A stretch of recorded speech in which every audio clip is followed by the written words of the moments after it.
اللہ تبارک و تعالیٰ کو معبود برحق مانو، اس لیے کہ اس کے علاوہ کوئی عبادت کے لائق نہیں۔ اللہ رب العزت کو رب مانو، اس لیے کہ اس کے علاوہ تمہیں پالنے والا کوئی نہیں۔ اللہ تبارک و تعالیٰ کو ارحم الراحمین مانو، کیونکہ اس کے علاوہ کوئی مہربان اور رحم کرنے والا نہیں۔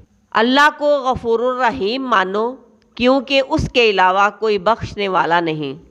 اللہ کو علی کل شیء قدیر مانو، کیونکہ اس کے علاوہ کوئی بھی کسی چیز پر قادر نہیں۔ اللہ کو مالک الملک مانو، کیونکہ اس کے علاوہ کوئی بادشاہ نہیں۔ اللہ تبارک و تعالیٰ کو ہی نصیر مانو، کیونکہ وہ جب مدد کرنے پر آ جائے تو کوئی اسے روک نہیں سکتا۔ اللہ تبارک و تعالیٰ کو علیم مانو، کیونکہ اس کے علم کا احاطہ ہماری عقل نہیں کر سکتی۔ اللہ تبارک و تعالیٰ کو حکیم مانو، کیونکہ اس کے کام حکمت سے خالی نہیں ہوتے۔ اللہ کو الحی مانو، کیونکہ وہی زندہ رہنے والا ہے، باقی سب کچھ فنا ہو جائے گا۔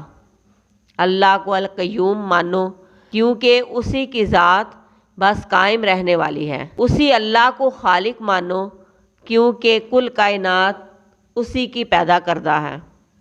اسی اللہ تبارک و تعالیٰ کو المصور مانو، کیونکہ وہی سب کو صورت عطا کرنے والا ہے۔ اسی اللہ کو الوہاب مانو، کیونکہ سب کو وہی اللہ ہے عطا کرنے والا۔ اللہ تبارک و تعالیٰ کو ہی الرزاق مانو، کیونکہ وہی ہے سب کو روزی دینے والا۔ اسی کو المعز مانو، کیونکہ اس کے علاوہ کوئی عزت نہیں دے سکتا۔ اسی کو السمیع مانو، کیونکہ وہی ہے سب کچھ سننے والا۔ اللہ تبارک و تعالیٰ کو ہی الکبیر مانو، کیونکہ اس سے بڑا کوئی نہیں۔